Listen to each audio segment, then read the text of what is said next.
The Emancipation Proclamation was signed by President Abraham Lincoln on the 1st of January 1863.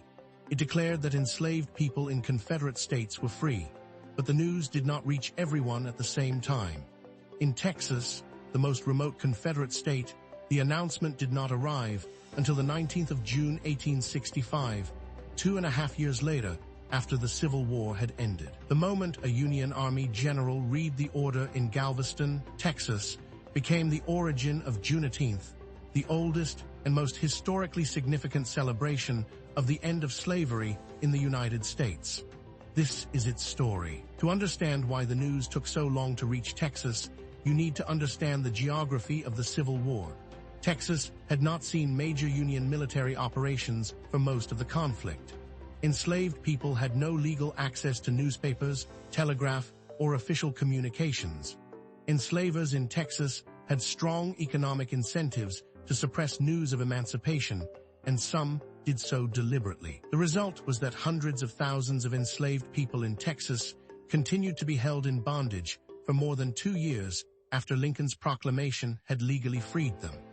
The arrival of Union General Gordon Granger in Galveston on the 19th of June 1865, with General Order No. 3, formally announced the war's end and freedom for all enslaved people in Texas. The defining moment came when General Granger read General Order No. 3 from the balcony of Ashton Villa in Galveston, Texas, on the 19th of June 1865.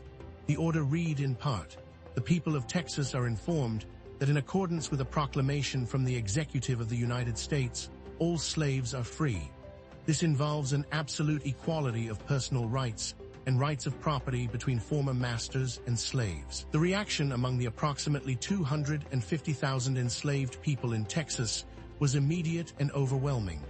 People wept, prayed, sang, and began moving to find separated family members, to leave the land where they had been held, to begin lives that had been stolen from them. The first Juneteenth celebrations took place in Texas in 1866, exactly 1 year after Granger's announcement.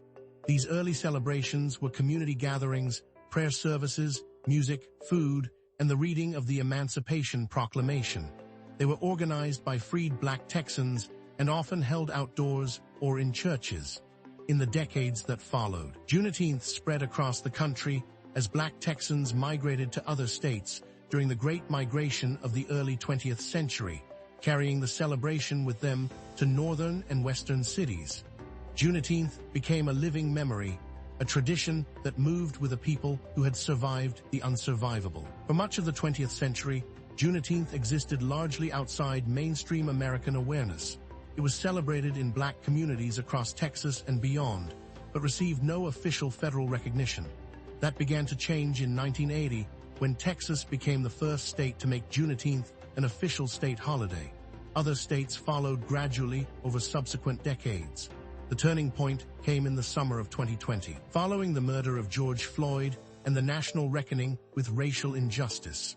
In 2021, President Joe Biden signed the Juneteenth National Independence Day Act into law, making Juneteenth a federal public holiday, the first new federal holiday since Martin Luther King Jr.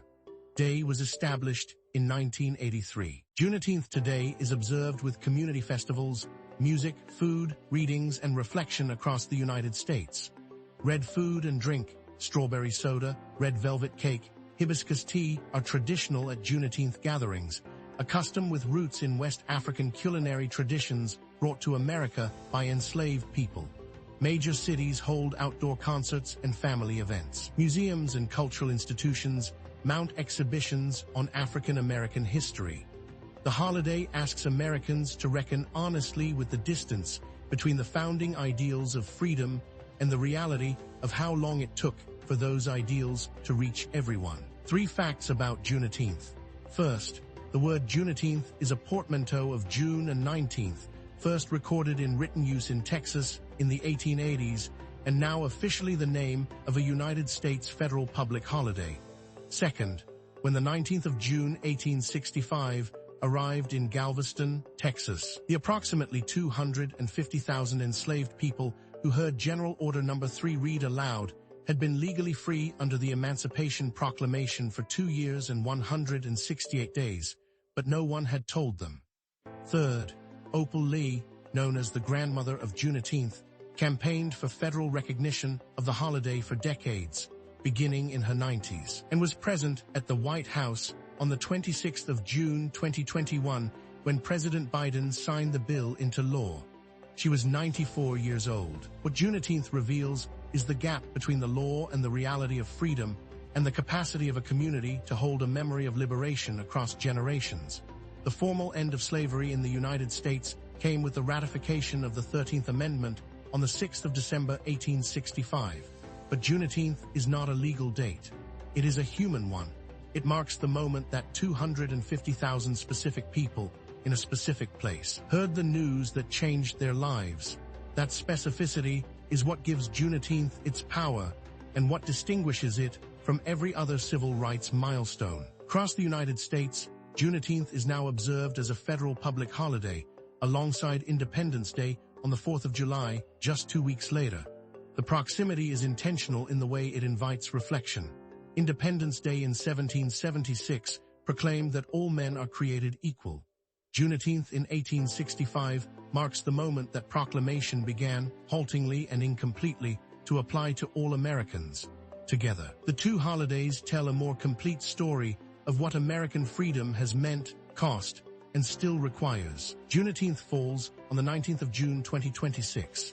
If you want to maximize your time off around U.S. federal holidays, including both Juneteenth and the 4th of July long weekend, Vacation Maximizer shows you the exact PTO combinations that give you the most days off for the fewest days used. Download Vacation Maximizer, free on iOS and Android.